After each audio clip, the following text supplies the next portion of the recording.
you have to understand, because if I were in the viewer's shoes, like, again, I've been there. Like, I wouldn't believe it. And also I didn't believe it. We witnessed something that people would kill to see. We went back and laid down in bed.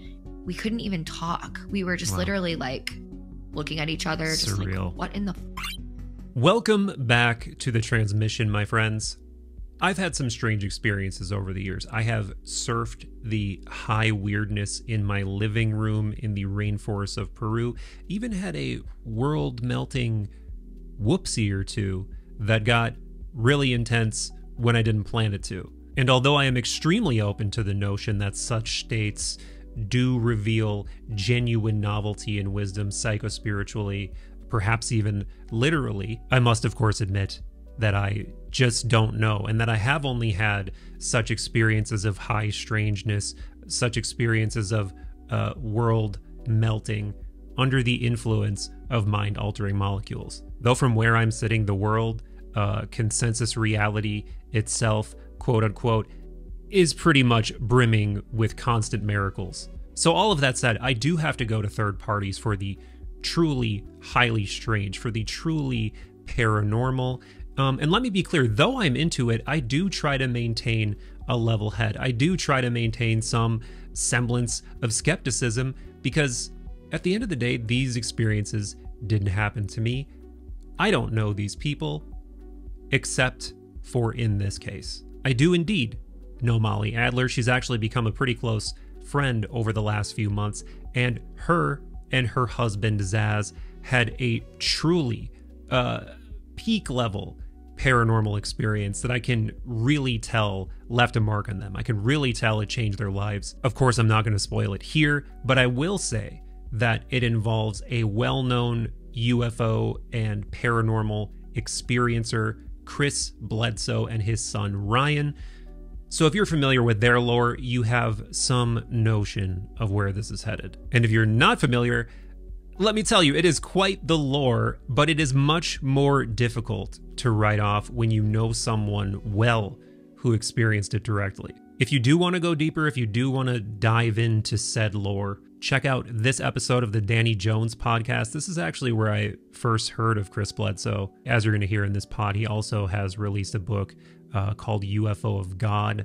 Definitely not necessary. I do think Mollie does a fine job of orienting the listener. But we go even deeper than this in this mind meld, my friends. All of that is really just a springboard for a conversation about the big questions, the esoteric, the paranormal, which we get into extensively, hopefully in a fairly nuanced way. If you don't know Mollie Adler, she's the host of the wonderful Back from the Borderline podcast and Night Night Bitch, her Esoteric Bedtime Stories podcast. Mollie and I are definitely cut from the same wonder-dipping cloth, so if you enjoy this show, do check her out at the links in the description. And as far as this show goes, do tickle the algorithm with a like, a sub, a comment, a share.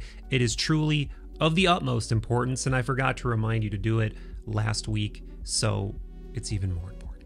Also, do subscribe to Third Eye Drops wherever you listen to podcasts. We've got a massive back catalog with hundreds of brilliant beings that will never be posted here to YouTube. And if you want more, if you want to initiate yourself into the inner circle, meet like-minded sentient sacks of stardust, get access to a patron-only Discord server, Zoom hangs with me and them, and guests you've heard on the show, get physical rewards like stickers, pins, shirts, and more, join in over at patreon.com/Third Eye Drops. I would love to riff with you there. And without further ado, my friends, let's get into that high weirdness. Let's meld minds with Mollie Adler.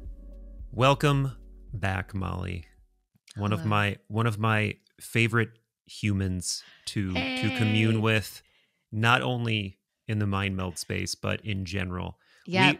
I guess people don't know because they, if anything, they've seen one other podcast, but since becoming pod friends, Yeah. we've become IRL friends. I don't know. Yeah, like IRL distant friends. Yeah. Obsessively sending each other links, talking about things, voice notes. We've taken it there.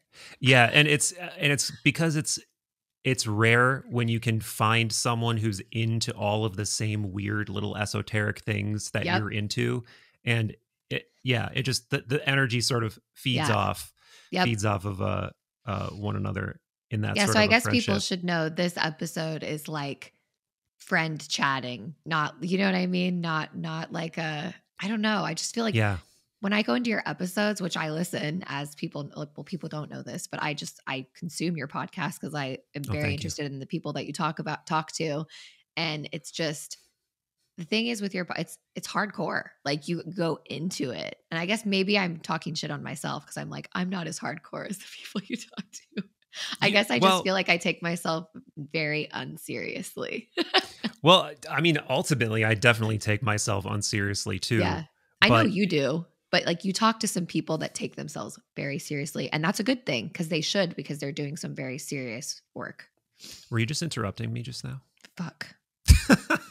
We were talking about this Yeah, before. We just got done with a 1 hour pre-talk. yeah, yeah. And among the topics that came up is just comment. Maybe we'll get into comment toxicity Yeah. and people who want to give extremely unconstructive opinions about Stop like interrupting they your want to, guests. like, they want to have like a spreadsheet on who talks how much, um or something like that.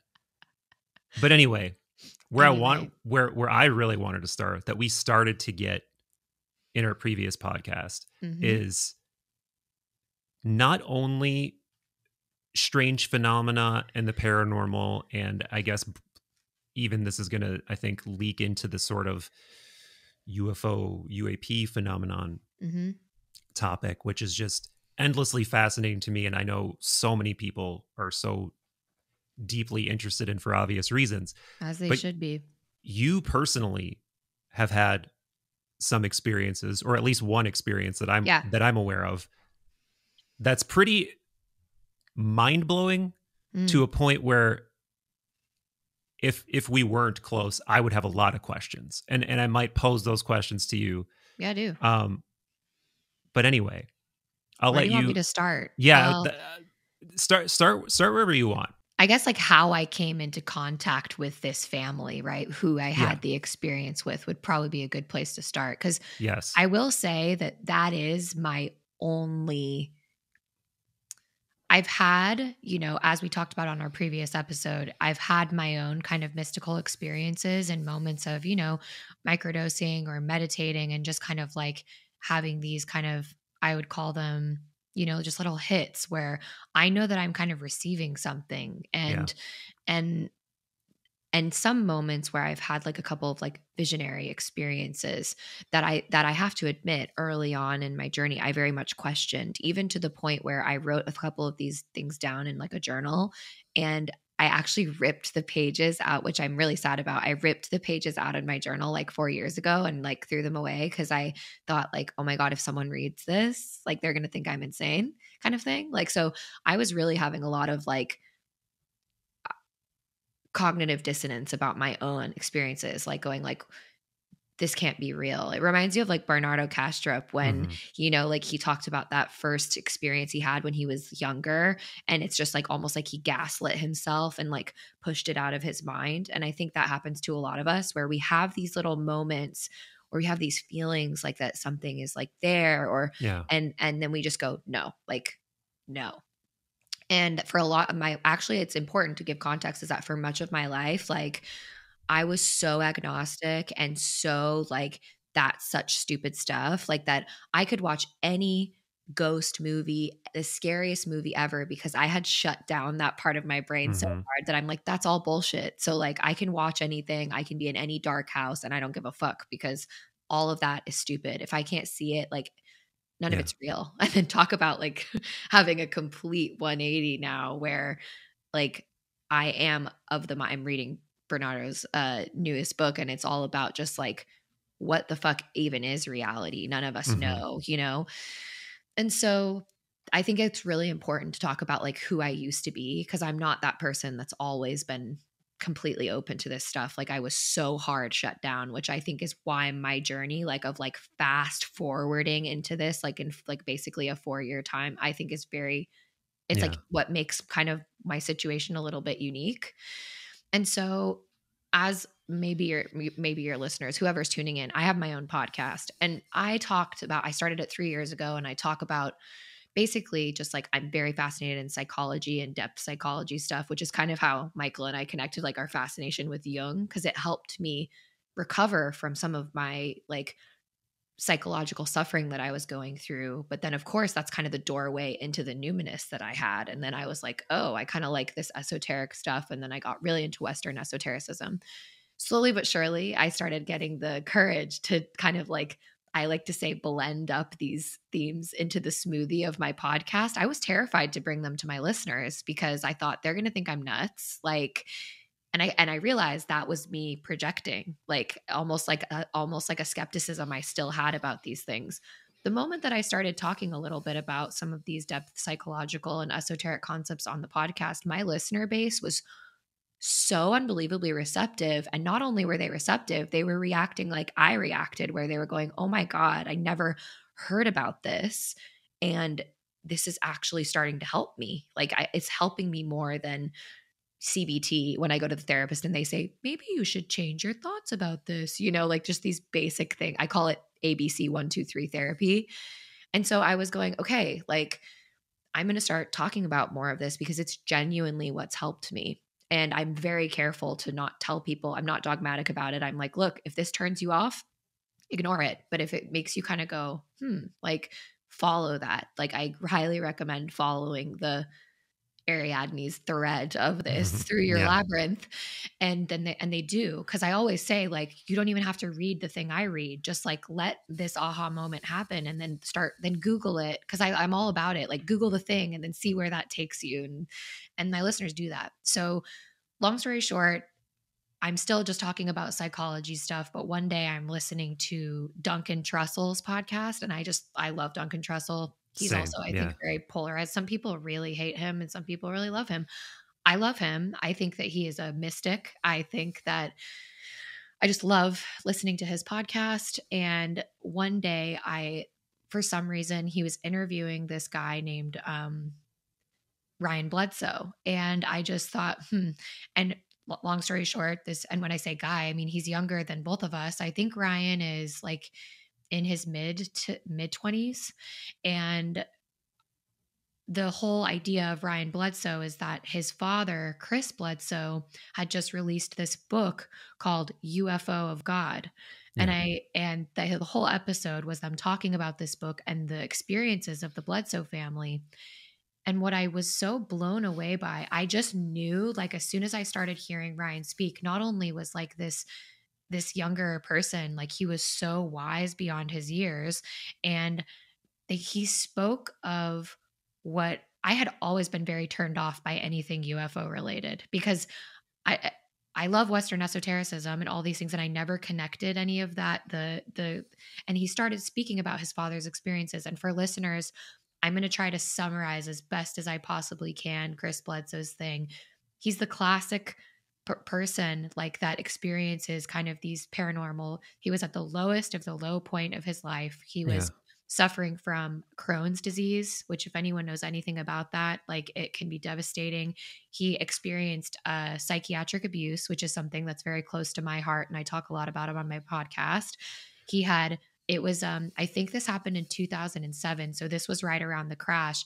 His family was living in like a multi-million-dollar home because he had like a very successful construction business. He'd come from nothing, by the way, like in North Carolina, and he'd built this business on his own and built this beautiful life for his family.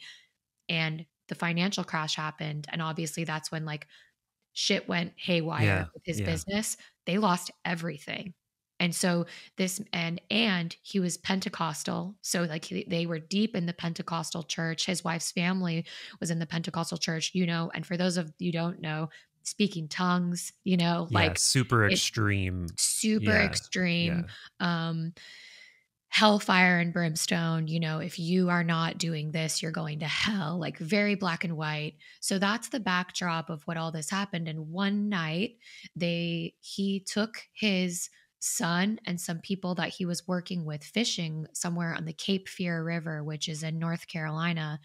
And long story short, he went out into the woods and he basically had that moment of like, he wasn't ever going to kill himself because he had a family and he knew, but he was just going, he said that he called out to God and just said like, I can't do this anymore. I don't know what to do. My health is crumbling. I can't support my family. Like, help me, you know?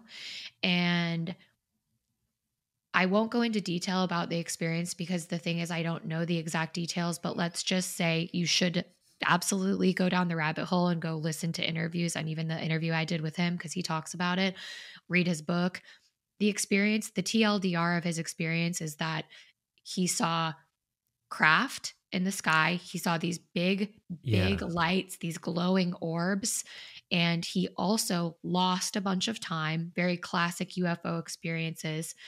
And his son later went out to go look for his dad.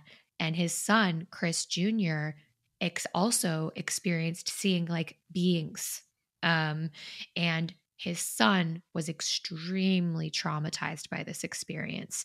Not because anything necessarily bad happened. It's just that it was that ontological shock, right? And that led to him having some really bad health outcomes. Chris Bledsoe finally made his way back to hit the group. And he thought he had been gone for maybe an hour. And his son and the group were literally besides themselves with worry, saying, where are you? You've been gone for like something like 9 hours. Like it had been way longer than he thought. And he got back to the group. And also he said, where's my son? And they said, well, he went out looking for you. And Chris obviously was like filled with dread because he knew what he had been through. And he's like, he didn't know these beings were benevolent or any of these things. He thought my son's been taken. They finally found his son. The son was deeply traumatized, right? And they all like are traumatized. They go back home.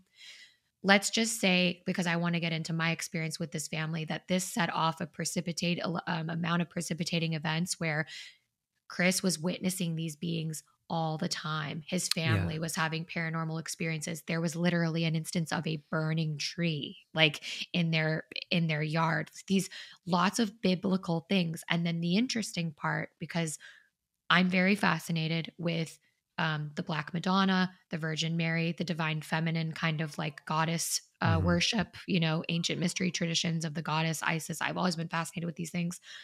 Chris then around Easter had this vision where he went outside and had an encounter with a figure that called herself the Lady, which then made this kind of prophecy, which yet again, all these similar themes that you hear in stories, basically the world is in danger. We are not respecting Mother Earth, these themes similar to, the kids in Zimbabwe, I think, or I can't remember, somewhere in Africa had that experience.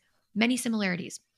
So as I'm listening to Ryan on this podcast, something in me is just like, I have to read this book because this is not like any other UFO stuff that I've heard. It was very spiritual. Again, I thought the title of his book immediately was like, I was like, that's dramatic, UFO of God, right? But he did that because he is trying to talk about this, like this is spiritual, right? Like, and it reminds me of Jacques Vallée, who often talks about how when you hear about UFO experiences, it's this is the scientific aspect. You see the beings, you see the craft, but what the other part of the story that you don't hear, and Diana Pasulka speaks about this as well, it's when I looked at these beings, I thought everything about my life. I understood, I became healed. And Chris Bledsoe experienced miraculous healings. He no longer had Crohn's disease. He miraculously overcame his rheumatoid arthritis. So I heard this episode and I just said, I don't know, I have to talk to this family. And I just thought, oh my God, I have to selfishly interview them on the podcast. My listeners are going to be like, what in the fuck are you like? You're going to talk to but I thought I can make this work because he endured psychiatric abuse and all this stuff. And I thought that I could just make it work. But selfishly, I just thought I have to talk to this family. So I reached out to Ryan on Instagram. I literally had zero expectation of getting anything back. But I did say, I DM'd him and I said, basically, hey, Ryan, I heard your episode on Trestle and I felt compelled to reach out to you. And I mentioned the fact that I had been doing a lot of deep diving on Marian apparitions and also on Mary Magdalene and all of these things that I'm very fascinated about. And I sent him this article about like Merkaba mysticism and some of these orbs. And I just was like, just some of the deep diving that I'm doing is just, I'm having so many connecting threads. And not only do I want to interview you on the podcast, but I also just like, did you know about this? You know, like I'm curious to know if you know about these. Surprisingly, literally that same day, I got a message back from him and he was just like, hey, Mollie, like I normally don't answer this stuff, but like I very fascinated by the links you sent me. And like, do you want to have a call? Like basically just like talk on the phone. And I just Yeah. was like, fuck yeah. And so he called me and we ended up talking for 2 hours, like, and just like me and you do, like Right. by the way, which you should have Ryan on the podcast, like, cause again, he is us. He goes down all the same rabbit holes that we do. He's fascinated with all these things. And so again, it was just like when I talked to you for the first time, I was like instantly, I love him.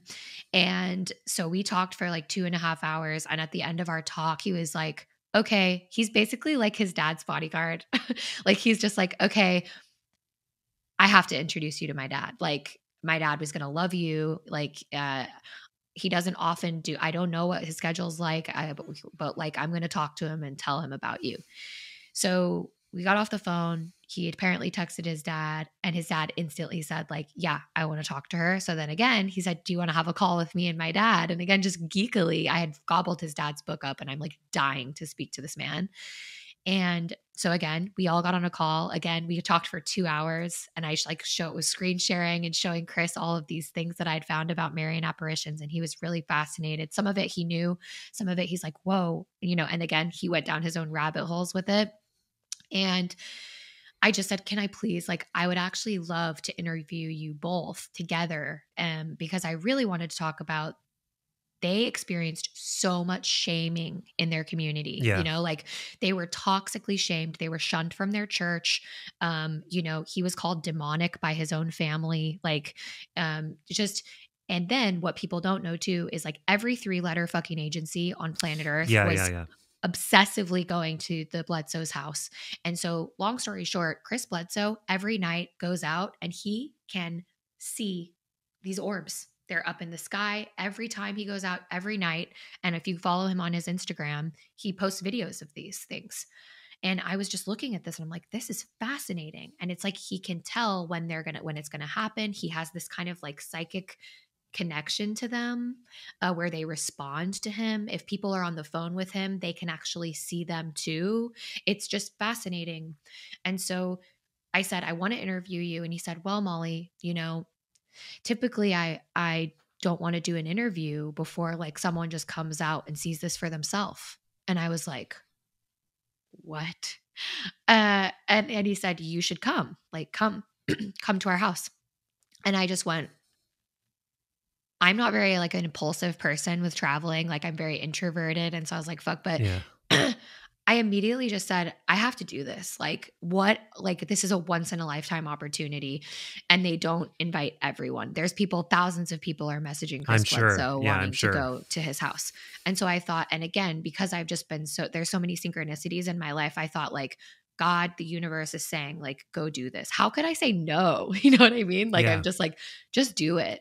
And I am not a rich person. So like, I was just like, and it's going to be like, I wanted to book like an immediate ticket. So it was an investment that I made. I wrote that shit off because it was podcast related. Of course.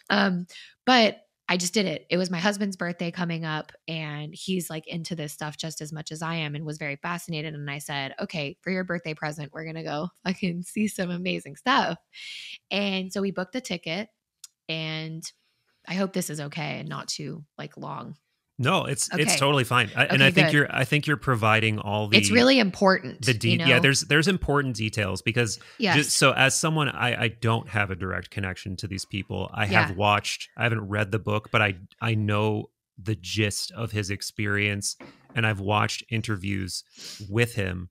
Yeah, and from and I'm not just like going to try to provide a skeptical counterpoint or something because I don't know how I feel about like the story is very compelling. There's a lot of really interesting details. And then there are a lot of really extreme claims built off of those Uh-huh. details, where I think if you're a not even a skeptical person, but you're just an even keeled person, Yeah. you're like, whoa, that's a huge claim. Like there are some Yep. claims of like um him healing people or healing his dog after something happened to his dog, and Hmm. just really pretty out there stuff, even for a person like me who's very open to these things. Yep. However, there is also a lot of really interesting, at least anecdotal evidence. And to your point, apparently all of these government agencies are interested. And Yep. like, I don't have a way to know for sure if that's true. Like, He there just are, had a History Channel documentary made about him, right? yeah, And literally, they sent a neuroscientist out there to track his brain waves and, hmm, like, literally have proved, like, the shift in his brain state when he sees these beings. And again, like, I was skeptical as well. yeah, But again, as you will see, I fucking experienced it. yeah, yeah. So I'm just I'm trying to think for anybody who's not initiated into this. I don't think we're moving too quickly. I think you did a good job of laying out the context of, Yeah. because this person's popular. Like Chris Bledsoe has been on podcasts that have had like millions of views. Hmm. His own book, I'm sure, has sold very well. He's connected to other people that I feel like are legit. You know, people like you mentioned Diana Pasulka. Yeah. She's really interesting to me. Really Very. want to have her on the show. I've been trying to hunt I her know. down, but she's a professor of religious studies at, I think, University of North Carolina, Chapel Hill, I Wilmington. think. It's either Wilmington or Yeah. Chapel Hill. I don't remember.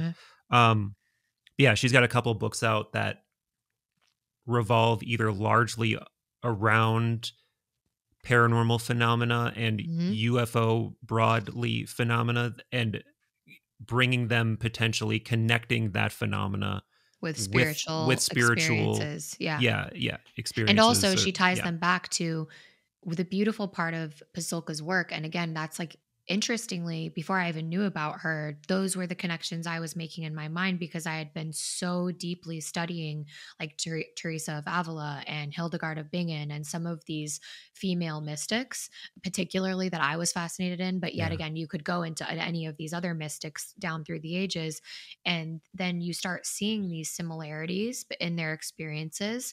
And also, I was particularly fascinated with the connection of deep suffering, right, a moment of reaching out and then um, having that call kind of answered.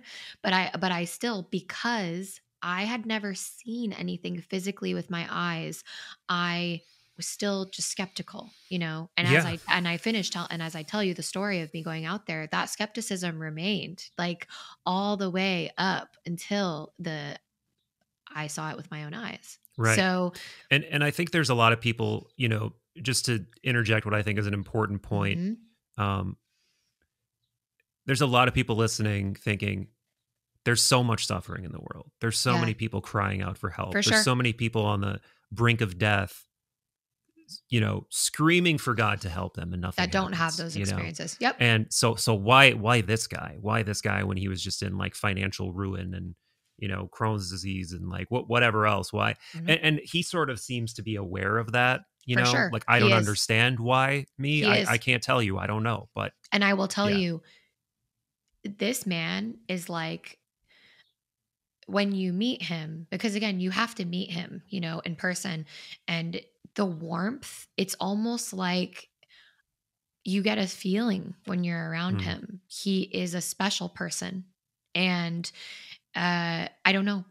I don't know, but he has like, it's like, again, like, the saying, there's like a twinkle in someone's eye. Like, he has such a warmth about him, and I was just struck by his humility. He lives very humbly. He is a very spiritual man and very bodhisattva vibes. mm, He This is an interesting point, and Ryan brings this up, is this is a man that grew up in North Carolina, that was a hunter And, he went hunting all the time, ethically, of course. Like, it's like he tried to minimize the suffering of the animals. He used the animals, like they went hunting for food and all of these things. It wasn't like he's going to Africa on safari, killing exotic creatures. He was just a country boy who would go hunting. And he turned into a person immediately who would not hunt anymore. And his Ryan said, my dad went from a guy who'd go hunting to a guy who would be taking a spider outside, like, and having, and again, very Saint Francis of Assisi vibes. Again, like, I don't know if your listeners know about this, had like a deep connection with animals, where they were like wild animals were coming up to him after this happened. And Ryan and his family were like witnessing this all and being like, what the fuck? Right? Like, our dad is instantly changed by this experience into a different person who is like very conscious of the suffering of all beings, kind of thing, you know? And yet again, that has a lot of connecting threads to, mystical experiences where you're changed like this. It's like your psyche is changed instantly because you've kind of just had this internal shift. So we went there and we drove out to their property. And when we got there, it was still light outside. And so we literally sat in their little house and talked to Ryan, his dad, and his mom, and their 2 little dogs. And we're just sitting there. And I got to ask Chris like all these questions I wanted to ask. And admittedly, some of the stuff I actually can't even talk about, because he asked me and Zaz to, like, there's certain things he shared with us that like he can't talk about. But let's just say this man has been into some of the inner sanctums in the government and some of these places that even some presidents haven't been let into, because these 3-letter agencies are so fascinated with him and they want to know why, again, like you, why him? Why does he have this special connection? People are constantly, people from CERN and NASA and the CIA and all of these government agencies are coming out to their property, and the Bledsoes are hosting them, Southern hospitality style, like saying, okay, come and they sky watch with Chris. That's what they call it. Like, Chris, every night he goes out and sky watches. And so it started to get dark. We went out to dinner, and the entire time, like, this is the kind of stuff that nobody would hear, right? Like, because Chris doesn't talk about this. We went out to dinner at this little like Italian place near their house. And like, as soon as we sit down, Chris, like, when someone is just like itching to like leave, and he was going, and Ryan's going, Dad, calm down. Like, let's eat first. And Chris is like, we got to get back. Like, let's go. He is like driven to go be with these lights, right? Like, and also he knows when it's going to happen. So we were all chill. It only happened towards like the last part of dinner. He's like, okay, we need to get the check. Like, let's go. And I thought that was also very fascinating, because he was like itching to get back. And so we finally get back to their house. They've got like lawn chairs set up, right? And so me and Ryan and Chris and Zaz go sit out there. And I was scared because it was a full moon. And so obviously because of that, the sky was really bright. And then in addition to that, it was kind of overcast. And so my energy, again, I'm a skeptic. And I thought the funniest part about it was I was going to be like, I'm the only, watch, I'm going to be the person that comes out here and doesn't see shit. Right. Like, just, I knew it. I was like, no, I'm going to travel all this way and nothing's going to happen. I already know it. Like, right.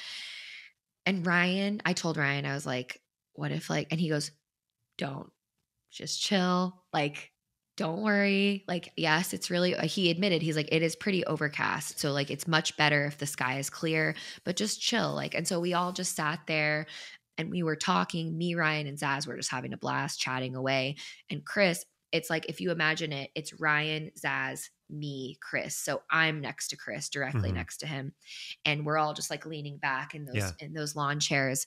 And it was probably an hour and still nothing had happened. And all of a sudden Chris tells us, he's like, hey guys, stop talking. Like, let's all just, and Chris says, focus on the Holy Spirit. That's what he said. He goes, I want all of us to, and essentially what he's meaning is like, we need to meditate. Like basically, let's actually like start putting the intention out there, be quiet, respectful of this energy, and see what happens. And as we kind of quiet down, Chris is talking to me, and we start talking about what I'd been going through. And I was telling him, he just asked me very like sweetly, like just like a very concerned dad of just like, you know, what is it in your life that you really want to heal from? Like, what are you struggling with? And I opened up with Chris opened up to him about like my sexual trauma that I had gone through, and that I was really struggling with recovering from like sexual abuse. And he just kind of like put his hand on me, and he said, okay, he goes, I want you to think about that, like, and just close your eyes and like really just think about that. And so I did, and closed my eyes, and all of a sudden I look up in the sky and I see one of these little orbs, and it's very far away. Okay. Very far away. And so it's just like a little pinprick. And if you go to his Instagram, it looks like the videos he uploads. And it's those things that are like, that could be a plane, that could be this, that could be, you know, like what could it be? But then you see that it's doing things that a plane isn't doing. It's doing little loop-de-loops. It's doing little circular movements that like, that's not how a plane moves. And then we had also seen a couple of planes. So it's just like you would distinctly seen that, and then you see the difference to these. And so, and I asked that, I'm like, Zaz, do you see that? And he's like, yeah, I see it. Like, and I was like, okay. And then Chris is nonchalant. It's just like, this is what he sees every night. And so that wasn't enough for me. I was just like, yeah. And so I'm sitting there. And then I did what Chris recommended. And again, we started talking about what I had gone through.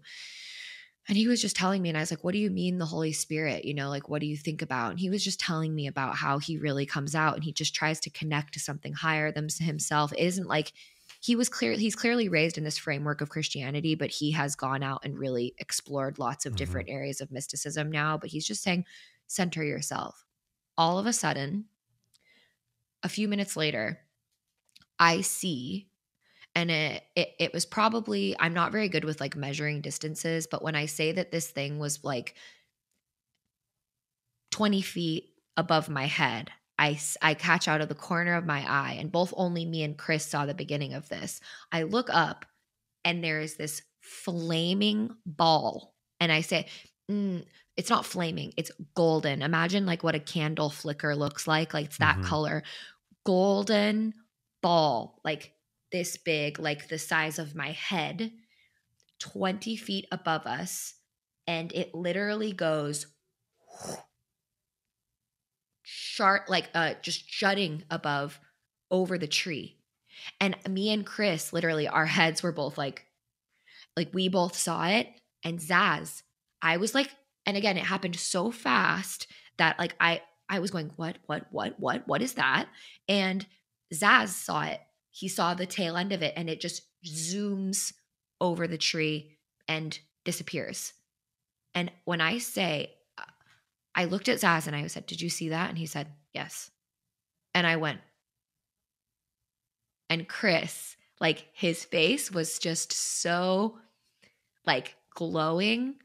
And he looked at me and he said, I love when people see this for the first time. Like you could just tell he loves watching people. He said, you should have seen your face. Cause he said, I looked like a kid on Christmas morning. Like, because you can't, I was like in awe. Yeah, like, I can't imagine.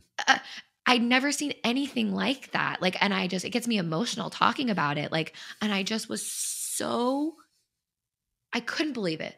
And Chris was, again, he was just going, yep, see? Because I had told him, nothing's going to come. I'm not going to see anything. And he's like, just trust. He goes, see, I told you. And he said, that one was for you. That's what he said to me. He's like, that one was for you. Now do you see? And I said, yes. Like, and I believed it. It felt like it was. Like, it was just such a powerful moment. Then that was like the wow factor. And then after that, it was like a party in the sky. We were seeing these little things. It was just like his Instagram videos. So if you go to Chris Bledsoe's Instagram, you will see, because again, it's easier to look at and actually see what I mean. So if you're on your phone right now, you could literally go look. And we were seeing a party in the sky of these little golden orbs. It's like what I saw up close, as far away as a star, or a planet. It looked just like that. And they're just dancing around. And I was just, whoa. And then Zaz saw more of these. What Zaz reported that he saw, I saw one of them. We were looking through the trees into the forest. And it was almost like, when you see a really slow, like flash photography, like a slow flash bulb, we would see those in the trees. Like, wow.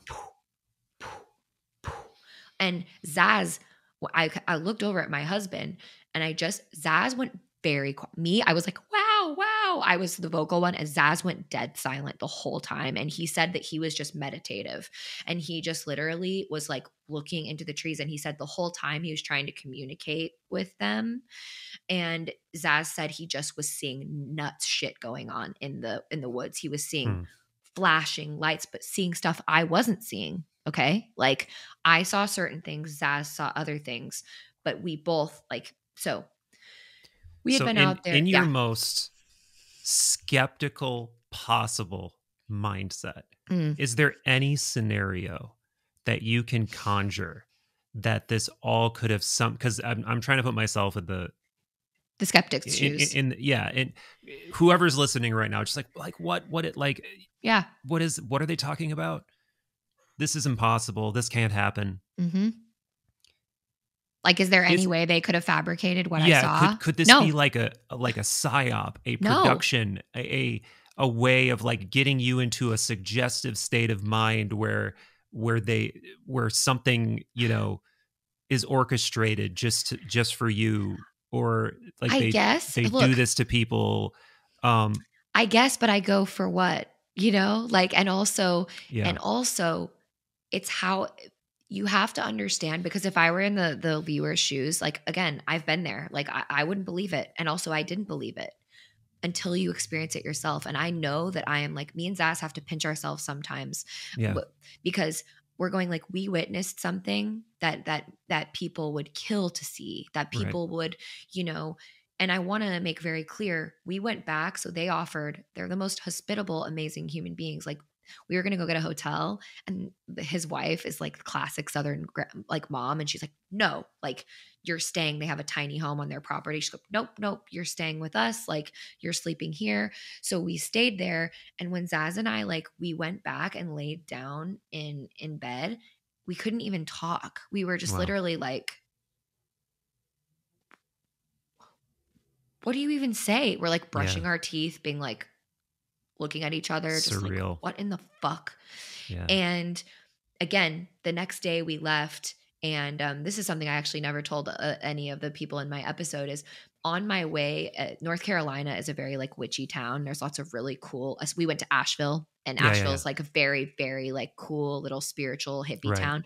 And they have this really cool esoteric store that I had to go to. So I went, and when I got there, I was drawn to this like really cool, those old ancient Venus figurines, like the ones that are like the old goddess, where they're like these very voluptuous like stone figures. It was little small. I bought that.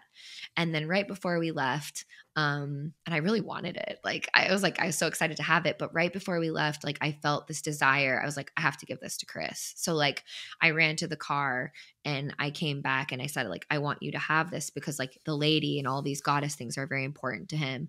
And he knew what it was. And he like, and he just said, thank you so much. Like, I'll cherish this. Like, and we gave him a hug, and like he hugged Zaz. And like my husband doesn't like cry. He's not he's a very stoic person. And my husband owns his own stuff he wants to heal from, and that's not for me to talk about, but he opened up to Chris. And again, I've never seen my husband do this. And he was standing in the corner, and I just saw them exchanging words, and Zaz cried, and Chris just like hugged Zaz. It makes me emotional. And he's just, you have to like be there, to like to experience. Like, you know, when something's Yeah. bullshit inherently, you know what I mean? Like, Mm-hmm. and there is something, if he was back in the Middle Ages or you took him back, this man would be seen as like a mystic or Yeah. something, you know, or someone who had this very special connection. And we have known about these people for thousands of years, right? Like, you love Socrates. Like, there are certain people that just are wired in a way where they have a connection to something greater, Yeah. and beautiful and magical things happen around them. And I don't have any proof other than my own experience, and Yeah. also just the way I felt, you know, the magic I felt in that moment. And so we flew back, and again, on the plane, me and Zaz were just like, we couldn't talk. Like, and also I was looking at my phone, and even social media, everything felt so fucking stupid Right. for a Right. few days For sure. afterwards. Yeah. I was like, what do I even, but you want to know what me and Zaz have talked about is how quickly you forget that moment. And you just go Mm-hmm. back into the mundane daily life, and so me and Zaz, like, our mantra is like, don't forget the orbs. Like, remember Mm-hmm. that when we start getting stressed about things or whatever, it's like, remember what we saw. Like, and I'm Yeah. now so grateful that I had this experience, because again, like, I've been the listener where it's just like, yeah, but you know, da da da. No, I saw it. And Yeah. how on earth could these people make a glowing, flaming orb like that? Like, I was literally at their very humble little property.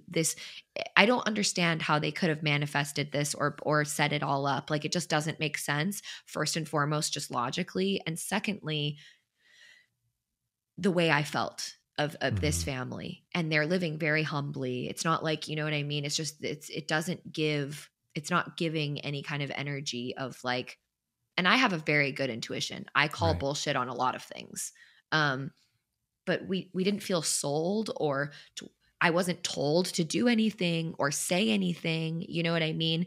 And he also said, you need to come and experience this before I want to come on your podcast and talk, Right. because I want you to be authentically speaking from what you've gone through, and not just have me experience. And he told me he was trying to make an effort to connect with more women podcasters, Hmm. because he said that he believes that now is a time for like the feminine, of like, that these things are, um and that's something that he was told by the lady. And again, his experiences are very reminiscent of Marian apparitions, and that women will carry this message through, for like whatever that means. So all of that was very fascinating to me. And so that's it. That's the Wow. experience. I know it's really long and really detailed, but I think all that context is really important, because I could just say I saw some orbs, but Yeah. it's like, all of those things really matter, you know, all of Yeah. these little pieces of context.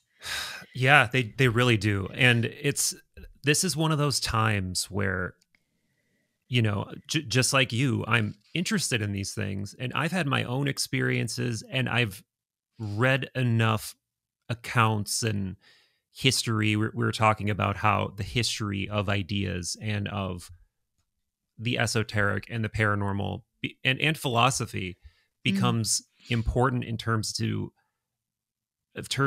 of how to contextualize and make sense of these things. And if you do not even a deep dive, if you just use common sense and you look at the preoccupation in ancient life toward the sacred, mm-hmm, toward the night sky, mm-hmm, toward our seemingly our place in this sort of metaphysical hierarchy of things that seem invisible to us. But if I really think if you dive into them rationally, and when I say rationally, I mean the original usage of the word, like you go deep into your own consciousness mm-hmm. and really just turn inward and stay there and go deep via whatever mechanism you have access to, whether it's just meditation, Mm-hmm. psychedelics, you know, sensory deprivation, whatever. There are so many different avenues, you know? Yes, Yeah. you will see that there is much more going on in the psyche and potentially in the world at large, consciousness at large, than what you can possibly believe. Yeah. And as soon as you open that door, it really is kind of an ontological landmine. It really does change what reality is in terms of how it's popularly presented to Yeah. us throughout our lives. And a lot of So, people have these kinds of yes, experiences, but they don't talk about it. And if they're talked about in the media, it's, I saw little green men, I saw a craft. yeah, All of the spiritual side, all of the, oh, when I looked at it, I felt this way, or I was healed, or this, or I changed my mind and I no longer want to kill animals. All of that's left out, right, conveniently. right. Yeah. And so, however, even though I've said all of that, I have never had a experience that is demonstrably Like outside where the concrete confines awareness, you right see of it. my own experience. Like, I've had very precious, very strange, very mystical experiences Mm-hmm. via altered states. And I've had one in particular that was so impactful that it is still one of those, like you say, you pinch yourself and you're like, Yep. don't forget this happened to you. I've had that. I've talked about it. It was this, essentially like the Senex experience during Mm-hmm. ayahuasca. If anybody wants to hear that story, go back and listen to the millions of other podcasts where I talk about it. But it's happened after drinking ayahuasca. It didn't happen in front of other people. It happened to me. Yeah. But knowing you so well and hearing you tell this story with so much certainty and it leaving such an emotional imprint on you, it's important even for me as somebody who's a complete third party to this thing. So given that, I don't know. I know that you're a nuanced thinker and you're not going to be one of those people who's like, it was absolutely this, it was not Yeah. that, it was this. Yeah. However, what is your sense of what it was, Yeah. and what do you intuitively think about why? We were getting into this question of Yeah. why him, and I don't know if you have an opinion on that or not. I may just be reaching for something that's not there, You but know what? This yeah. reminds me of my talk with Sarah Mergen, Oh, cool. your previous guest. The entire end of our episode on my podcast, what we started talking about is basically like, because we were talking about simulation theory and we were talking about, no shade to men, but we were talking about how so many men out there, like in like the world of physics, it's like they want to know why. They Yeah. want to know like, what is it? How does it work? How can we like fucking pin this down? Like I imagine Right. like a Viking, like a knife on the board. Like how can we like, what is this? And da da da. And it's not like I don't have that desire either, but I think that we have forgotten collectively unknowing. And Yeah. my favorite one of my favorite mystics is Meister Eckhart, and his text is like the cloud of unknowing, and it's one of my favorites. I really recommend. He's obviously a Christian mystic, but again, if you love mystical stuff, like I highly recommend getting that on Audible. Why I say Audible is because I just love listening to it over and over. And it basically talks about how, we try so hard to like pin the idea of God or divine down and say, like, why is it this? Why is it that? And it also reminds me, so that's a thing, is like, I kind of have, the more and more that I've loosened my grasp on Right. what is it, why, I have to know, because I've actually, like, Bernardo Kastrup's work has really helped me. Jacques Vallée's exploration of all this stuff has really helped me, because what they really talk about is like, it's all absurd.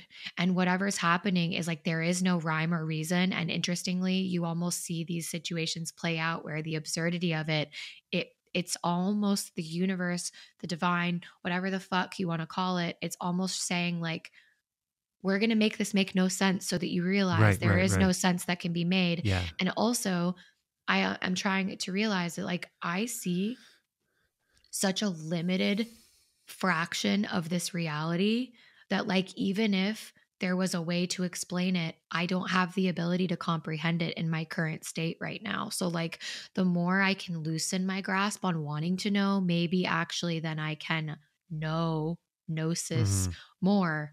And so like that's what I think. That's kind of the more, and I find this to be an interesting addition recently. Like Jacques Vallée talks about this story, and Bernardo Kastrup even mentions it in his book. And you'll know this because I think that one of the episodes of the Y Files you sent me, Mm-hmm. he talked about this story. It's basically the guy in the 1950s. I don't remember his name, but the story was that he walked outside and he saw a craft, and um, there were beings that came out, and basically Oh, these beings handed him a jug, and intuitively the oh, man knew that the beings were saying, "Will you fill this jug up with water for us?" And again, does it make sense that these beings want water if they're all knowing beings? Like, why the fuck do they need water? Again, absurdity. It doesn't make sense. And then another layer of absurdity is that these beings were making pancakes, like in their craft. And the beings offered, he got them water. He brought them the water according to his experience. And then the beings gave him 3 pancakes. And the guy was like, what, like basically what the fuck? And the guy turned the pancakes into the CIA, I think, or like, the government. And yeah. the government analyzed the makeup of these pancakes, and they found out that they had like buckwheat in them. And then also, but one notable thing was that they didn't have any salt. Like there was no salt in the pancakes. And Jacques Vallée made this connection that, in the Celtic regions or in England, which is like where a lot of my ancestry is from, is like they believed in the fae folk or fairies, right? And one interesting like thing about fairies in the myths is that they couldn't and wouldn't eat salt. And like, Yeah.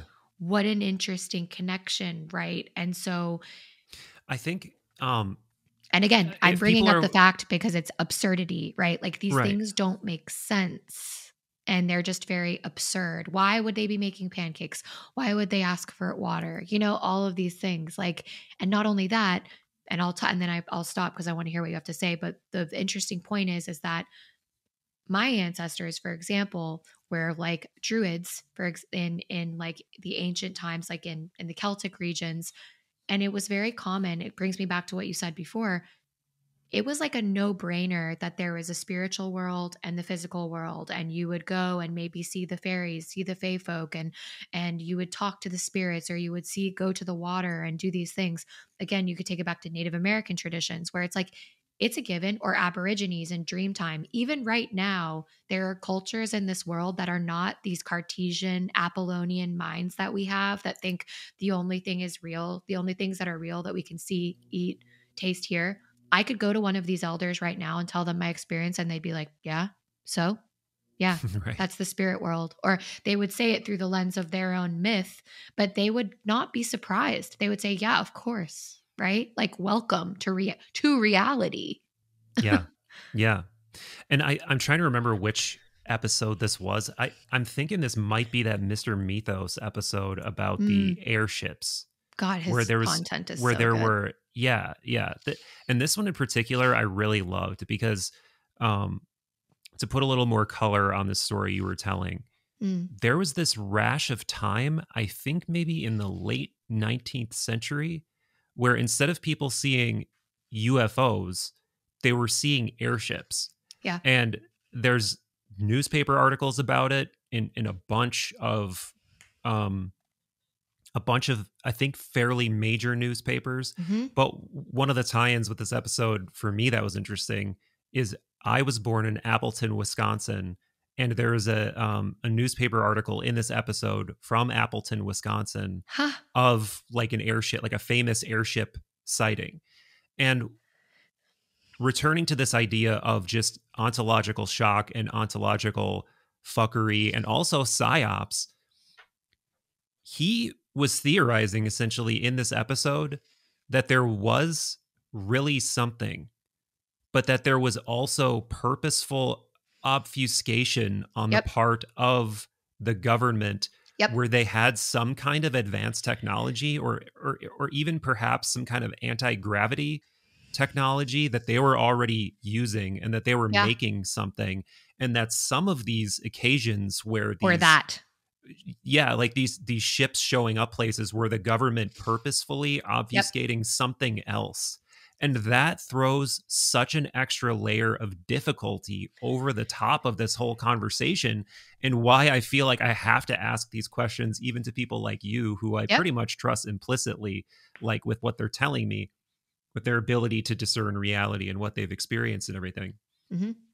Like you have to ask, like you ask the question, why would they do this? Like, I don't know. Like, could it be a way to like funnel I have a theory. narrative? Like, could it be a like? And I'm not saying that this is what Chris Bledsoe is. I'm not saying it's what he isn't. Totally. I have no idea. But you have And to also imagine people's genuine experiences, Yeah. mind you. I want to make this very clear. Like people like Chris Bledsoe, I believe that people's genuine experiences have been twisted, shaped, and then used as Right. propaganda. And he spoke a lot about that in Mm. our private conversations. He said one thing that he said that I was like, and it ties into exactly what you're saying now, because here's what I asked him, and I know he wouldn't mind me sharing this part because he said it on the podcast, is that I said, you know, he basically said the worst part is like all the fear, because we basically got into this conversation of, you know, I think there's a huge part of the collective right now, and I don't blame them, that think like basically the whole of government is a psyop, that like it's just Yeah. corruption, bad people in the government, especially people in like places like NASA or any of these 3-letter agencies. And I said to, and Chris basically, and I got to this conversation, it's like, he goes, there are really great people in the government right now that I've spoken to that hate all the corruption that's going on. And part of why they want him to share his story is because they want the spiritual nature to be talked about more. They want, you know what I mean? They want to it's like maybe the Grushes of the world. Again, I don't know him, but it's like, I think there are people, I don't know about his, like, I don't know, Grush. I never met him. I don't know. But what Chris did say is, he obviously, and what I loved about him is he doesn't know, but he said, my sense, because I've met lots of people in the government, he has had his life threatened by people in the government. And then he has also had amazing people who he believes truly want to combat the corruption that's going on and speak about this. And so that's what I think that we all forget collectively. And I believe that that's how it is with these stories. He said, Chris told me and Zaz, I'm just like thinking back because I'm being very careful. I never want to like break his trust. It's just basically he said, watch how this all plays out, and you're going to see, and you can intuit when something is just fear-based. He said, look for the fear. If something is creating fear and a national security threat around these kind of phenomena, that's when you know it's kind of orchestrated, right? Because he's like, because this stuff is he's like, he believes it so deeply. He said, this is spiritual, this is universal, this is accessible to anybody. And I believe that we all just need to remember who we truly are. And we need to, you know, open our faculties more. And I believe that that's coming, and the government can't stop that from coming. And that they're very upset and trying to inject fear into the narrative so that people aren't able to open those faculties. Right. Yeah, there is this weird sense that part of the reason the disclosure ramp up is occurring is because there's like this weird sense that they're not going to be able to keep they can't keep the lid on it anymore. Yeah. And that's really interesting, because what does that mean and how is that? But then the other thing, and this is why it's not just ontological shock, it's epistemological just impossibility, because you're being prevented with layer after layer of possibilities and just forking potentials that you can't make sense of. And that leads into this like house of mirrors in terms of trying to ascertain what's true. And because like, on the other hand, we know that there is advanced, like, did you watch that Jesse Michaels thing recently about the advanced propulsion, the history of advanced exotic every time propulsion? He uploads, and when I say that I am an instant watch, that's one channel where he puts a video out and I'm like, fucking his shit is so good. And essentially the argument he's making in that video, in a very rough nutshell, it's a long, extraordinarily well-researched documentary really about how there is a lot of evidence to suggest that we've been dabbling in this technology. And by this technology, we mean anti-gravity, like completely, you know, exotic We have access non-combustion engine type to technology right propulsion. now that could Yeah. change the fucking world, could change people's lives, and they are specifically not sharing it. And given that, the idea is that we have working skunk works, very secretive type of craft that could be like the Tic Tacs, that could be like these weird objects. And that is what and then you have to ask the question of, could the spiritual explanation be yet another layer of the psyop to distract from but then how do you existing? Then how do you explain what I experienced? Exactly. Right. And I'm not saying, and I'm not trying, and I know to you're not, explain but away. I'm saying that's what helps. Right. But here, I just wrote this down because I didn't want to interrupt you. We love this. Oh yeah. There's another element where it's like when people are genuinely friends too, like when I think people, when they're consuming content, they forget about how natural conversations happen, Right. and when you're talking to someone and you are so passionate about the same things, it's like, oh, but this, like that's how a natural conversation happens. It's a passionate conversation. Totally. But what came up for me when you were saying that is, here's my theory about it. And like my fascination, I always wondered why I was so fascinated, particularly with the Middle Ages. I've just always been I love also the Tudor time period, King Henry VIII, all of that time period fascinated me because he's the one. It was like the beginning of the Reformation, right? Like with Martin Luther and going away from Catholicism and But the Catholic Church, right?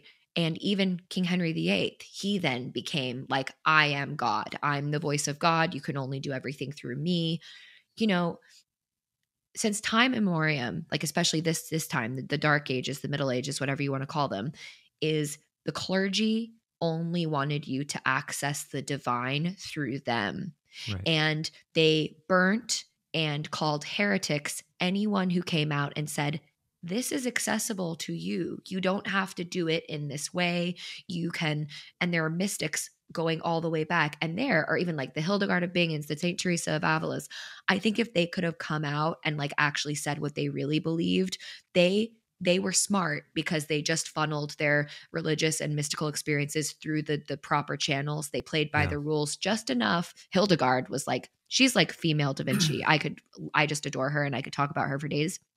But they knew that like you don't have to experience God through someone else. This is directly accessible to you. And that was very threatening to the church because the more these people would go out, and again, like there are things of spontaneous levitation that again, Diana Pasulka talks about these things that have been written down, or just amazing, miraculous things. But regardless, even just at the most simple things, these people saying, you don't need the government, the clergy, this to have your spiritual experiences. It's directly accessible to you, and you don't need to do the Eucharist. You don't need to pay the church. You don't need to do any of this.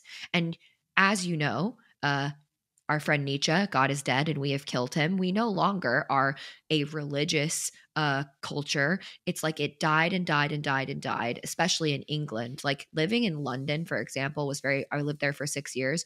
Oh, really? I did. And people are not religious at all. When I say like so I met more atheists in London who are like, and when I say like so rational, like fuck anything spiritual. And again, I think a lot of it's religious trauma, right? They realize how much corruption there was and whatever. And so it's like, fuck that, fuck all of it. And so we went into this totally other realm. However, when we're talking about this, the government has now become the Catholic Church where, right, it's like you're going to only experience these things through the lens that we say you can, but it's different. It's scary. It's a national security threat. Like they don't want people clearly to have experiences like I did. Yes. Yeah. I think to an extent that's true. But I think the other epistemological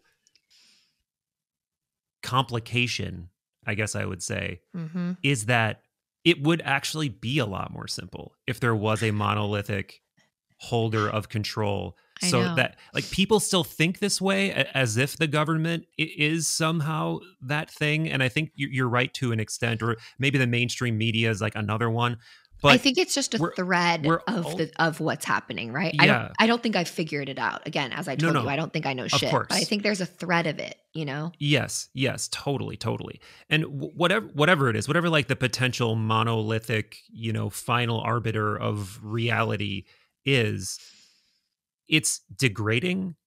And due to its degradation, on one hand, we are more free, I think, to sense Mhm. make through alternate conduits, but that also complicates things. Like Yeah. more reality and more ability to ascertain reality with freedom is inherently more complex than when you have one potential avenue, right? Mm, Now we have so many avenues I that know. we have to be able to like think critically about all of them and question all of them and balance all of them, and we are clearly not doing a good job collectively. Yeah, Like obviously. the back, like for instance the backlash against mainstream media is Yeah. like the unsaid thing there is that somehow alternative media is more trustworthy than mainstream media, which is Mhm. inherently just like a false dichotomy. Like neither one That's of them is I was about to necessarily say, yeah.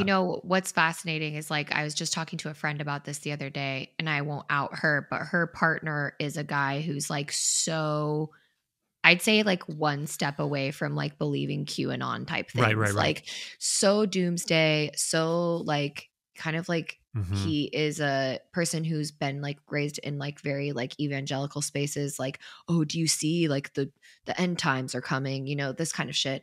And Right. also believes very much like he all of us are anyone who's watching the mainstream is brainwashed, and Yeah. anyone who watches what I'm watching is awakened. And I Hmm. was Right, telling right, my right. friend, I said, here's the problem with that is like, and it's what I was talking about with Chris, it's always something in between. Like, Yeah. it's like, yes, is there corruption going on? But also, are there some people who just literally were trying to do their best and the incentive models are all fucked up and they literally are so high up? Like me and you were talking about how our Right. entire government is made of geriatric old men Yeah. that won't really relinquish power. And it's just like, I think there's sometimes it's not as nefarious as we would love to Right. believe. It's all just like, it's this middle ground where Totally. are there some fucked up people, I think, that Yeah. have like dark, deep, dark like things? Yeah. But I also think there are some really good people who are trying to fight for what's right. And then there are some people who are literally just don't want to redo their homework and are trying to like get their pension or get what this big government Right. contract. And it's all fucked. And the problem is the incentive models. And I also think there's a huge element of like, you have these people, I don't know his name, but like there's people in the government right now, that are working with Grush that are trying to like actually make like a think tank in the government. But here's the fucking problem is like a lot of these people are like super evangelical Christians, or they're just like these, no Yeah. offense, but like sometimes these dopey senators that Right. have like such a limited understanding. And so it's like, even if they're given all the information, they Yeah. only have a part of that information and they're going to filter that through their weird worldview that's Yeah. not open minded at all. And so like it's this fucked up game of telephone with people that are good, bad, and in between. And the fucked up part, that in my opinion, is that we need to just democratize the information that's out there. The thing that makes me so upset is the gatekeeping of information, the Hmm. gatekeeping of technology, as if we are Yeah. infantile little stupid people that can't take the truth. Like that makes me mad For that they're sure. even thinking about a disclosure strategy, because regardless of how it fucks up the world, the fact remains is that we deserve to know the truth. Right. And for people that don't know, there genuinely is a concerted, documented effort now saying that there's essentially like a slow roll disclosure occurring, which Hmm. is really mind blowing. And I'll Yeah. post a link to this to actually, put some meat They're on this. literally But the deciding behind the scenes right right. now what we can handle as a society Yeah. to know. Right. But then the other thing is now because everyone innately questions anything that comes from quote unquote the government, even if Uh-huh. we were told the truth and it's like, okay, here it Yeah. is, pushing the chips forward, Yeah. or pieces of the actual truth. We aren't sure if it's the truth, and we I aren't know. sure if it's yet another sleight of hand to distract It's from like how something someone else. says And aliens could land on the White House lawn right, and people yeah, would say, is that AI? Like, da da da yeah, da da. totally, Like, it, no, there we have, and that's why I'm mad. And again, me and you talked about this. Like, I'm so mad about the state of our government because I don't give a shit what side of the aisle. Their complete inability, the corruption, the horrible incentive models all yeah, across the board. There is no trust left. right, Like, it's all so broken that yeah, like I don't I question everything now. And I think that's totally, a good thing, but like there is literally no one in any kind of position of power that could say anything that I'm just going to believe. yeah, at least not Yeah, wholeheartedly, yeah, exactly. and and this, God. it's, I think it's really important to acknowledge that I don't think anyone is free of bias. I don't think there's a No. single person on the planet that's free No. of bias. But what I think the difference maker is are you so captured by your bias that everything that you experience has to go through the prism of that? And then it only, to your, like, and to put some light on this and to make it make more sense, like this potential think tank that you're talking about, where Mhm. it may be comprised of people who have these really dogmatic worldviews Yeah. where everything that goes through, Is and every tinged by piece of that. information, yeah, has to go through the prism of that, and not only go through the prism of it, but it's essentially lower on their personal hierarchy of meaning and need than this narrative.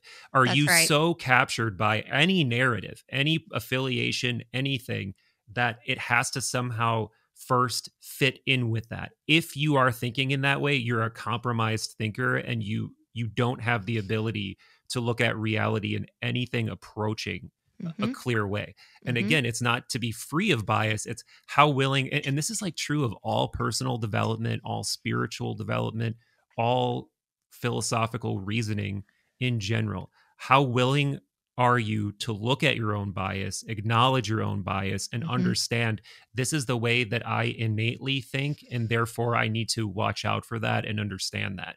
And Mhm. if you're not willing to do that, then you're captured. And a lot of these people are captured by something.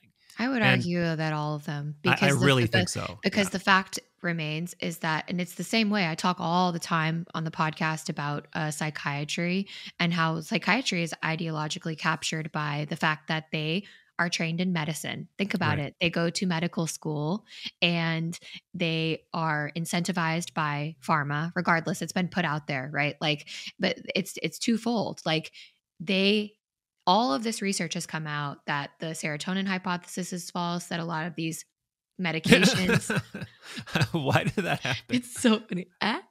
Um, these medications, right? Like they might work in the short term, but there are all these things that their placebo effect. Sometimes it's been proven to work a lot better than the actual medications. But the fact remains is that because psychiatrists have built their entire career around Right. being medical doctors and medicine is their first line of thing, for them to call a spade means basically saying that their entire career is fraudulent, you know? And so it's just like, and the incentive models are messed up. It's like get Right. as many people in and out the door, get them medicated, you know, and it's the same thing with our government, right? Like the incentive models are so flawed now. Yes. You have to have lobby money. You have to have like you can't really be a good person in our government and be successful. Yeah. Yeah. You have to be corrupt in a certain way.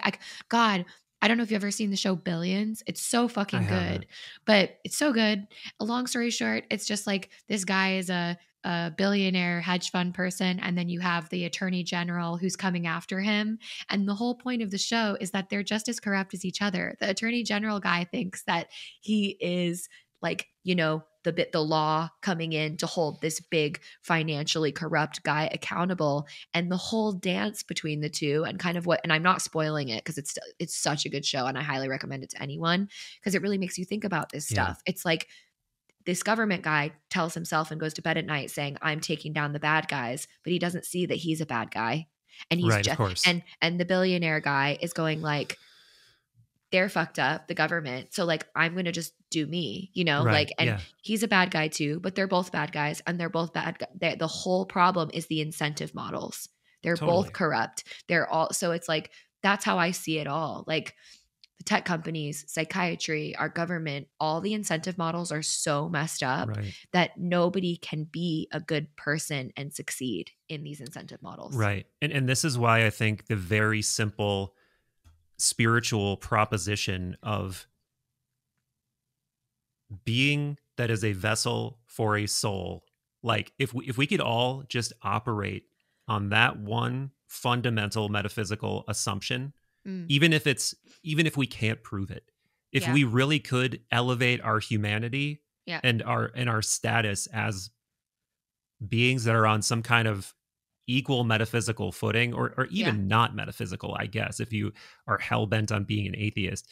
But if we could put humanity above tribe, above affiliation, all of these things, the world would be a better place. Yeah. What if the incentive was for the good of all beings? Yeah. Right. And I don't think the way society is set up right now allows for that to happen, or you at least have to willingly relinquish, especially in a position of power, you have to willingly relinquish a lot to get yourself to that place where that's most really of your humanity. Yeah, where that's really your driving force. It's not easy.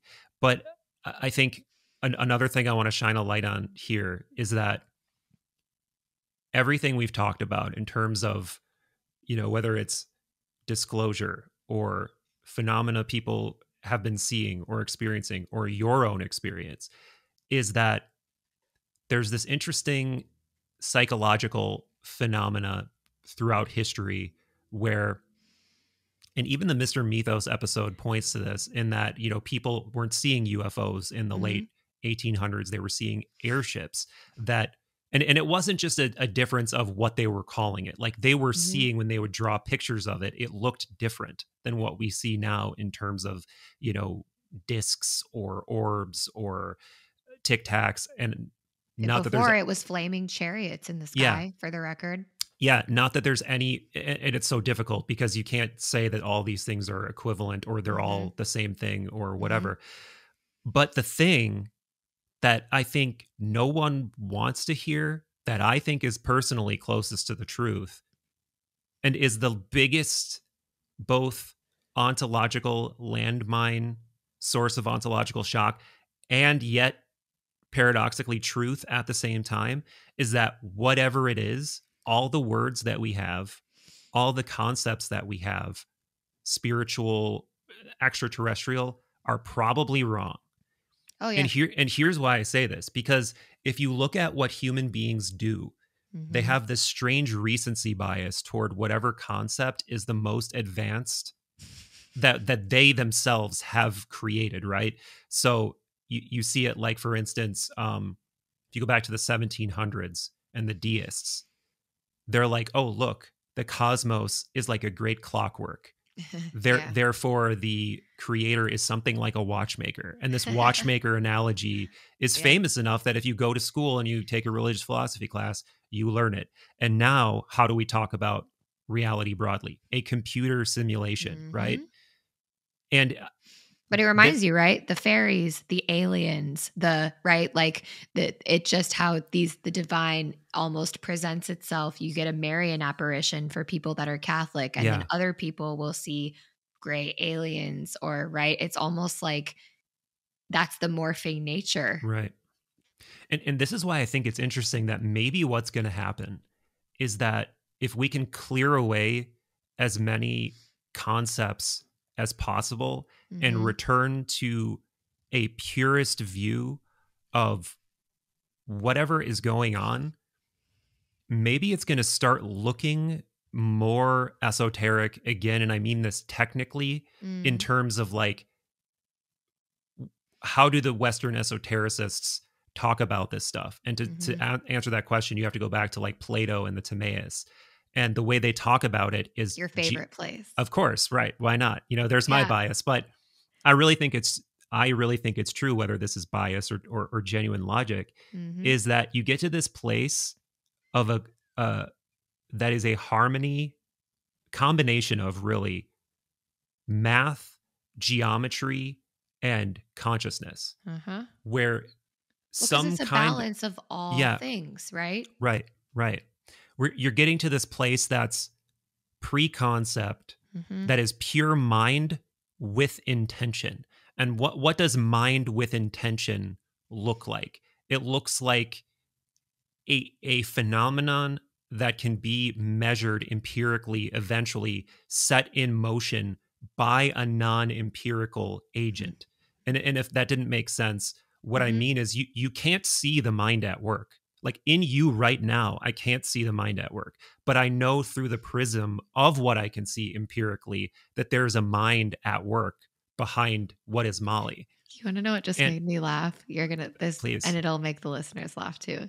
So my husband, like, our inside joke is when someone's really thinking about something. Cause again, like, you can see when someone's yeah, really like, when something's clicking into place, like, Zaz will explain things to me. Zaz has like basically been pondering these things since very young age. I'm very cool, much new to these things. So he's like a Sarah Morgan, where it's like she's been like swimming in these waters since she could breathe. amazing. So when I'm doing this stuff, like sometimes a thing will like click into place for me, and Zaz goes, "You're piecing it all together, aren't you?" And like, and so we laugh because it just makes me think of that. It's like, yeah, it's like you're just sometimes those things like fall into place, and you can really like, but again, you can't see that happening. Yeah. It's such a thing that happens in your mind when like those pieces come together. It's like reading Jung, right? You can read it once and then it makes doesn't, and then something happens where, oh, whew, like you get it. You pieced Yeah. it together. And you're right. You can't see it happening. Yeah. And that's always true of, if you're open to this idea that consciousness is something, like Mm-hmm. consciousness is not just a epiphenomenon of the brain, but it's Mm-hmm. actually, in a something approaching what the idealists talk about, like a castrop, or it's at least there's some kind of, there's a few different analogies, but I think broadly we can say panpsychist or idealist is sort of like Mm-hmm. the covers most of the bases, without getting into massive philosophical weeds about it. But what they all say is that there's something immaterial, and that this, Mm-hmm. and like all the way back from the Timaeus, where they specifically say that the demiurge, the creator, is an immaterial quality that is putting things into motion. Like Sophia, right? You like the, Yeah, I think that might, I wouldn't oh want to no, I'm doing a Michael thing. You're directly. like, nope, that's not quite Well, it. she's supposed to be this man, like The this divine wisdom, personification right? of wisdom. Yeah, Yeah. Sophia, like But Phila as in like Sophia is like there is the lover of wisdom. Yeah. knowledge, right? And then there is because again, this just shows like our difference, but it's like we can be saying the same thing in different Hmm. ways. Like I think I'm with you in terms of like there's the wisdom, right? Like there's the knowledge, and then there is this. It's the same reason why you could read something once, it makes no sense, and then somehow you read it at another time in your life where the right experiences have happened to you. You've read the right other resources. You read that thing, and then there's that mystical thing that allows it to happen in your brain, Right. right? Right. Because the wisdom's always been there. You read it before, and now it means something completely differently, and it Right. has changed you in a way that you understand it. Yeah. It's like this, like, I mean, again, the Platonists would say that like learning is more of a remembering. It's this thing that they called Mm-hmm. anamnesis. Yes. And there's like some famous things in Platonic dialogues that happen, that supposedly demonstrate that learning is actually more of a recalling of something you Yes. already knew. And it's easy to pick apart if you want to, but I still Mm. think it's interesting. Do you know this the slave boy story? No, I don't think It's so. like Socrates essentially proves that we already have knowledge of, from like forms within the mind, by basically allowing like a slave boy that like doesn't know math, he doesn't know anything, but Uh-huh. all he has to do is just ask him logical questions, Ah, and the yes. boy figures it out for himself, even though he doesn't have any of the training. He just Mm. uses his innate logic that he was born with Yeah. to show, like, look, geometry, math, like we're all born out of this stuff, and it's Yes. not we don't come into this world as a blank slate and then we learn these things. Like they're already innate to the way that we It's an think, and act they're of these remembering. invisible sources of logic and logos that we have in our psyches from birth. That's Um, very fascinating. You know that but that's pretty much the philosophy of like Waldorf schools, right? Which are kind of oh, like that makes sense. The Rudolf Steiner thing is like Yeah, because he believes that anthroposophy is all about like you kids are actually way wiser. They are like these very wise spiritual beings, and that's why like they I just listened to an episode of this woman talking about she's a Waldorf teacher, and she said they don't do any kind of standardized testing. They teach things in a completely different way, assuming that children kind of like they do a lot of like hands-on things, like yeah, motor things and all this stuff, and talk about myth and whatever. She goes, "We gave our kids just for fun one of the standardized tests that normal public school would get, and we hadn't even covered half of the material. And our kids, most of them tested like 2 grade levels hmm, above, um, interesting. because they again, it intuitively made sense for them, the And information." this is a perfect, probably somewhat accidental segue, because Steiner, for people who don't know, Uh-huh. was somehow affiliated with Rosicrucianism. Uh-huh. And Rosicrucianism seems to be one of those things that a lot of these people who are supposedly in the know about whatever's going on a deeper spiritual level with the UAP phenomenon, Yeah. like And the Pasalka. Jesuits. You hear a lot of Yeah. Jesuit stuff going on there as And well. and it kind of makes sense that there'd be some overlap between Mhm. Jesuits and Rosicrucians, Mhm. because there is like a mystical Christianity Yep. involved in Rosicrucianism. But again, man, it gets so complicated because like these groups are not any long. There is no longer one monolithic thing called the Rosicrucians. Like Well, there's there never was, they say sometimes, right? Like for example, like Christian Rosenkreuz, like the yes, figure, it's almost hmm, like Hermes Trismegistus, like right, that he didn't maybe he never existed in reality. He's like more of an allegorical, mythical figure. And so I'm very fascinated with the Rosicrucian stuff as well. And me also, too. they knew they're very connected to the Knights Templar, all these things. And like, you know, they all developed because they traveled a lot. So they went along like that Silk Road thing. And so they saw Eastern traditions, they saw Hinduism, they were also Right, very tight with like Sufists and all of these things. And so behind the scenes, they again were seeing the connecting threads of all of it, yeah, even though on the outside, just like Hildegard of Bingen, just like Saint Teresa of Avila, all these mystics, they played within the confines of what they needed to, but it's like they knew that there was something bigger at play, and there were connecting threads to all of these different spiritual traditions, even though they couldn't come out and say it because they would have been burnt as heretics. And they also right. needed money from the Catholic Church to do all their stuff. Yeah. And even though I think this is a thorny enterprise, Hmm. let's shine a little light on what these esoteric groups like Rosicrucians are. Mm, And I'm just going to state it like really broadly, yeah. and just again, I'm interested to hear how you're going to do that. well, Like, okay, let's I hear. want to explain something that I don't know how often I directly try to explain it, but the difference between an esoteric tradition and an exoteric tradition. An Uh-huh. exoteric tradition would be something like a modern religion where you go to a gathering one day a week, you listen to a lecture, Yeah. maybe you talk about some things, but you're generally consuming the Bible or whatever religious text as whatever is on the paper is Hmm. actually what Literally it's talking true. about. And yes, I understand that allegory comes into it. Any thinking person understands that a lot of these stories have allegory built in. Yeah. Now, an esoteric group, there's a lot of different ways you can define esoteric, but I like the very simple explanation or definition, which is information only for the initiated, like Hmm. information that you will only understand if you've been initiated into something, so that you can do, let's say with a text, you can do the hermeneutic tricks so that when you see a word or when you see a number, you know that that's actually an allusion to this esoteric thing that only Hmm. initiated people know about.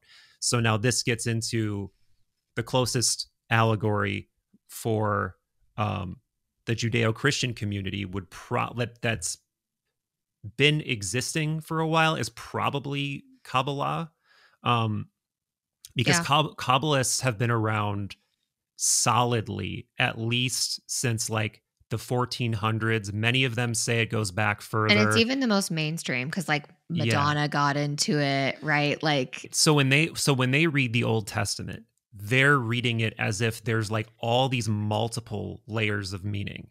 And some of those layers of meaning, they're only going to make sense to you if you know these.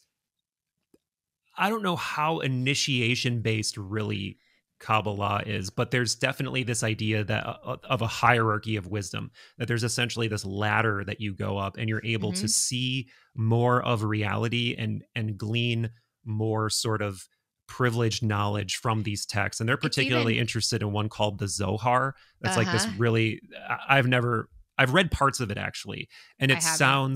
it sounds like sort of biblical stories, but yeah, there's all these layers of esoteric meaning It's in just it. like, isn't it like, it's kind of like degrees. Like, for example, like if you go into, well, it can even give like the Hermetic Order of the Golden Dawn, like these ceremonial Yes, magic. It's like yes. as soon as and you can even do like, I just listened to this thing about this cult. There's actually a lot of really culty shit that happens in Buddhist Oh communities, yeah, right? oh yeah. And I was reading about this particular culty Buddhist sect, and it's like initiates essentially, like they aren't called that, but people who go into the ashram, at first they're just cleaning the floors, right? And they're kind Hmm. of like hearing some of the lectures, and it's like slowly but surely as you move up you learn more and more and more and more, and then by that time, even if you see some of the corruption, it's like you're so deep in that you actually kind of like buy it. That's more of the culty aspect. And then you Right. see like things like the Freemasons, right? You start as a first degree, second degree, Yeah. third degree. It's like, and again, what are you doing? You're getting closer to the esoteric heart of that stuff. Yes. Right. Yeah. And then the more structured fraternal orders, whether they're actually practicing rituals that they believe to be magical or not, or they're Hmm. just initiations that um are psychological and Like hazing, like frat mythopoetic. hazing. Yeah. But I think like I don't want to short shrift things like Freemasons, because Oh yeah, I do think the sorts of initiations they do are probably extremely impactful and for sure. very, very life altering for Hmm. people who go through them earnestly. Like I believe it too. I'm sure it's just like anything where some people go through it and they're just kind of like pantomiming. And then Hmm. there are some people who probably have like extremely deep revelatory experiences when they go through those things. I agree. I don't want to be like, a lot of this stuff is out there and I do know what some of the initiations are and I've probably said them before, but for whatever reason, I'm in the spirit right now where I don't want to be a craft spoiler and like, Yeah. and say what these things are. But the idea is that, yeah, you change as a being by going through these degrees of revealing. And in a lot of them, you're either acting something out, like a drama out, or in something like the Hermetic Order of the Golden Dawn, which again is not a monolithic thing anymore. Um, and there are, if you like Google it, yes, you will find organizations called that, but it is no longer the original No, organization. no. And anyway, the idea is It's that just how things devolve and degrade over right. time. You know what I Yeah. mean? Like things really do degrade over time. It's just how when I was speaking to a previous guest who I won't name because he's also been on your podcast. But Oh. basically, actually, I don't even think he cares. But long story short, we're talking about the Jung Institute, and he was Hmm. saying how even Jungian circles have devolved and degraded over time. Like it's like they've become very dogmatic and like Yeah. they've actually split up into different sects, and some of them believe Who this. are And you don't want to say who this is? I don't think he cares. Lawrence Oh yeah, Hellman. yeah. No, Like, I don't because think I he was cares. telling him Yeah. that I thought that I was really interested in potentially, like, my dream was to kind of maybe go to Zurich one day, and he was just kind of like, I think the magic is kind of lost, you know what I mean? And Mm, interestingly, I'm working with an analyst now who also went to Zurich, and I confided in her about that just in our last session, and she said the same thing. She's just like, interesting. it's just become such a things degrade. I just listened to a Right. really long podcast. End of Civilizations podcast, by the way, is an amazing one. And it's like a 4-hour episode on the Egyptian civilization and how, Right. and watching the way that, again, their wisdom traditions and their mystery traditions devolved and degraded over time because of power and, corruption. And then someone got into power and said, I'm going to make a god that's specific to me. And like, you know what I mean? And like, Yeah. I'm going to keep this part, but take away this part. It's like a fucked up game of telephone. And I think a lot of these esoteric orders, there's an element of that where it's just like, by the nature of time and degradation, and again, these fucked up incentives and the human ego, they just degrade. Yeah. Yeah. There's definitely a lot of like idea and culture bashing and mashing and mixing. Yes. And Yes. sometimes skilled mixing, I think, is alchemy. Yeah. Bad mixing is just like nonsense, Yeah. and Or like, and I don't that's want to so believe this difficult part, so I'm to. going to believe this part. It goes back to Yeah. like our senators in the skiff or whatever, hearing Right. about Right. these things, right? It's just, there was once truth in part of it, and then Hmm. it gets tainted and falls apart over time. Right. Right. So to finish the rant about what Mm. Rosicrucianism broadly is, Yeah. it fits within this tradition of these esoteric hermetic groups that descend from Platonism and Hmm. Hermeticism, and Hmm. they use that language and to understand. And again, it's kind of like, I guess I have to define what those things are, but that I can't do it within the confines of this podcast. It's already an hour and 40 minutes I long, know, right? but I do recommend that people Go th- down the rabbit hole. yes, go down the rabbit hole for sure. But if I had to say read one thing to help you understand where these ideas come from, one is Plato's Timaeus. It's a very difficult read, I was but like, Michael, holy shit, the most it's unapproachable. it's unapproachable, but it Yeah. really is like one of the oldest Yeah. sources for where these ideas like correspondence and what you are as a Yep. being metaphysically, how you're related to the cosmos, how you're related to Hmm. God, what God is. These ideas are all inherited by later traditions like Yep. Hermeticism. And the second thing I would say to read is the Poimandres, which is in the Corpus Hermeticum, Hmm. which is this story where this mythological, or maybe not mythological, but this titular figure of Hermes Trismegistus has a vision of the divine logos, and it explains to him how all of reality is created and constructed, and uses all of these things that we now all say, like, things like the as above so below relationship between the microcosm human and the macrocosm. But that's also goes all the way back to Plato's Timaeus. But anyway, Mm. once you download that packet of ideas and then broadly understand that I want to find a way to participate in this, where these aren't just stories, but I'm having these revelations. That's Mm. where these groups come along, that they purport to be able to get you into these states of mind where you can see and feel these things for yourself. And they Hmm. happen in different cultural contexts at different times. So, like the Rosicrucians, this is happening in a post Christian world. So, it's a Christian informed kind of hermetic mysticism that, again, so this is like what I would think is a more skilled alchemical kind of culture bashing and mashing. Hmm. And once you start to get to more modern stuff, where you're getting into new age and you're getting into all of these things where a lot of the people participating in these ideas and propagating these ideas don't know where they come from. And So they're that's the just degradation right. aspect. Exactly. That's the So degradation. I understand why you go yes. to the Timaeus and stuff too, because it's like, at least try to go to like the earliest source Right. code. But that's the thing, right? When I even scoff and I'm like, it's so unapproachable. And that's the thing. If you don't go to the earliest thing you can find, what you're getting is other people's game of telephone along the Yes. line. 100%. And the good Yeah. news is there's a lot of, videos and podcasts. Like I talk about the secret history of Western esotericism a lot Uh-huh. that will, Such a good podcast. so good. And it is still kind of a deep dive, but if you want a real classicist scholar Facts. person Yeah. who's obsessed with esotericism, like he's going to give you the And broad he strokes doesn't of put a spin something. on it either. No, He no. just delivers it. It's like, it's hearing someone who has studied this so much. It takes away the like, what the fuck am I reading thing? Yeah. And it's like, he's breaking it down in a really digestible way. That's actually such a good suggestion. I think that that's Thank you. actually almost better than saying go read these things, because it's Yeah. almost like start with episode 1 of the Schwepp podcast, Right. Yeah. right? Yeah. Yeah. And I love giving little, like, hopefully bumps to shows that You gave me deserve. that podcast, and I was like, and I have to admit, I'm probably sitting in your listeners' shoes where that was very approachable for me to start. Cool. Yeah. Cool. Yeah. And I think so. Once you, I guess what I'm saying is that if you're listening to all of this stuff that we're talking about, Mhm.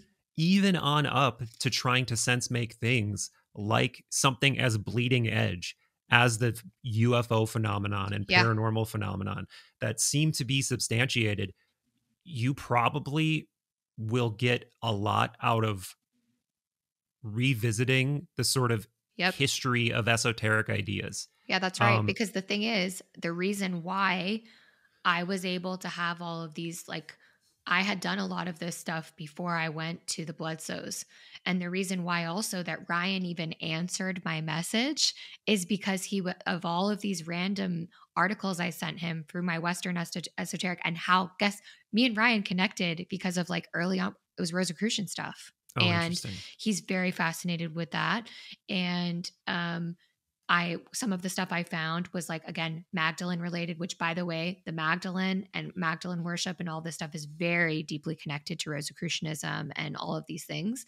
Mm, And that's one of the reasons why he answered my DM, is because he went, like, you're following the same thread as me. yeah. And when you research this stuff and you start reading it, some of the things that seem absurd, it's like you can see through these fucked up filters that the Congress people, even the people that are experiencing these things and they don't understand it, it's going like, I Yeah. see the thread of all of this, and there's so many different things that sound similar and like they could go together, that it's almost like there's this.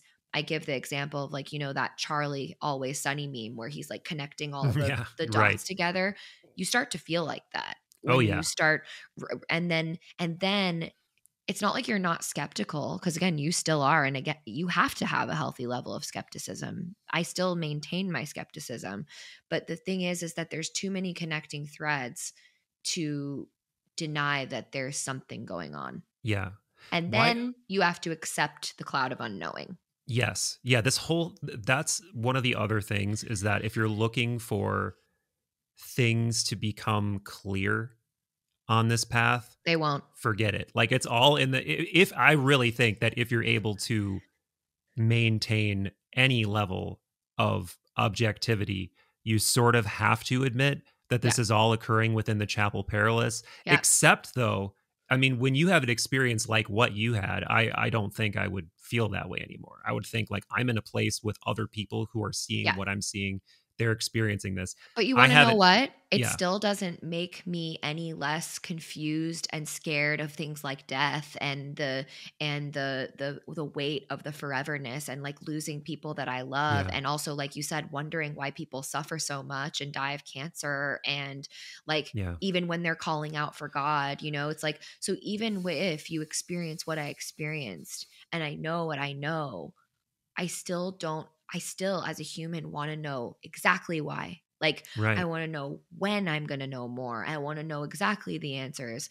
And having to accept that my Jungian analyst, again, she's also very much into the spiritual traditions. She spent a lot of time in India, and she was telling me how I have to rest in the still point. She's like, Mm. always you're going to find yourself saying it has to be this or that.